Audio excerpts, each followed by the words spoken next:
Assalamualaikum warahmatullahi wabarakatuh. Perkenalkan saya Ahmad Atief Prasetyo dari kelas 11 IPA 4 absen 1. Ingin mempresentasikan tentang FFE Douwes-Dekker.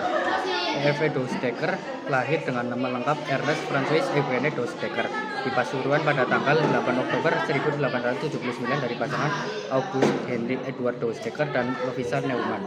Ayah Douwes-Dekker berdarah Belanda dengan ibu Douwes-Dekker merupakan keturunan Jerman Jawa. Keluarga Ernest kemudian pindah ke Surabaya pada tahun 1892 untuk pendidikan dasar Douwes-Dekker dengan belajar di Burger School HBS Surabaya. Kemudian ia pindah ke Gimnasium Koning Willem III School, sekolah elit setinggi HBS di Batavia, daerah Gambir, Jakarta. Pada umur 14 tahun, Douwes-Dekker berhasil menulis Gedenboek van Lombok, sebuah buku yang membahas ekspedisi militer Belanda untuk meredakan keributan di Lombok. Setelah lulus sekolah, Douwes-Dekker tidak melanjutkan pendidikan yang lebih tinggi karena keterbatasan biaya. Kemudian ia bekerja di perkebunan kopi Swemberderen di Malang, Jawa Timur. Akibat konflik dengan manajernya, ia dipindah ke perumahan tebu Pejarakan di Karangan sebagai laboran. Sekali lagi, dia terlibat konflik dengan manajemen dan akhirnya dia dipecat. Douwes-Dekker menikah dengan Clara Carola DJ pada tahun 1885 sampai 1968. Anak dokter campuran Jerman Belanda pada tahun 1903 dan mendapat 5 anak, namun 2 di antaranya meninggal sewaktu bayi. Perkawinan ini berakhir pada tahun 1919. Kemudian Douwes-Dekker menikah lagi dengan Johanna Breton Mosel 1978, seorang India keturunan Yahudi pada tahun 1929. Dari perkawinan ini mereka tidak berketurunan anak.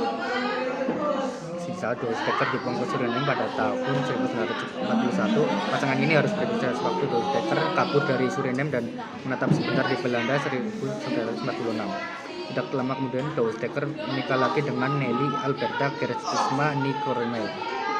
Peran: ia adalah seorang perletak dasar nasionalisme Indonesia di awal abad ke-20, penulis yang kritis terhadap kebijakan pemerintah penjajahan Hindia Belanda, wartawan, aktivis politik, serta penggagas nama Nusantara sebagai nama untuk Hindia Belanda yang merdeka.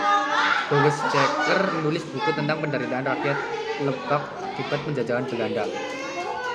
Lewat buku judul Mark-Haveland mengajukan tuntutan kepada pemerintah Belanda untuk memperhatikan kehidupan bangsa Indonesia.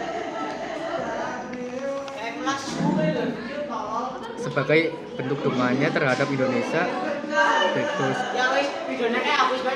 tugas jurnalistik seperti Douwes-Dekker pernah menjadi wartawan. Tugas-tugasnya jurnalistiknya seperti keperkebunan di Lebak dan kasus kelaparan dan Indramayu membuat mulainya kritis terhadap kebijakan kolonial. Ketika ia menjadi staf redaksi Batavia Nieuwsblad 1907, tulisannya menjadi semakin pro kaum Indo dan pribumi. 2 seri artikel yang tajam dibuatnya pada tahun 1908. Seri pertama dimuat Februari 1908 di surat kabar Belanda Nieuwe Inheemse Courant, setelah versi bahasa Jermannya dimuat di koran Jerman Das Kreutzwald. Aspek pendidikan tak luput dari perhatian Douwes-Dekker.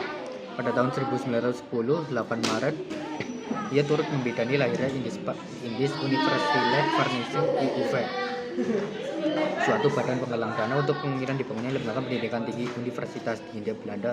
Dalam IUV terdapat orang Belanda dan India. FFE Douwes-Dekker meninggal pada tanggal 28 Agustus 1950 di Bandung, Jawa Barat. Pembelajaran yang dapat kita ambil adalah jujur, setia, baik, bekerja keras, bertanggung jawab. Sekian presentasi dari saya. Apabila ada salah, saya mohon maaf. Wassalamualaikum warahmatullahi wabarakatuh.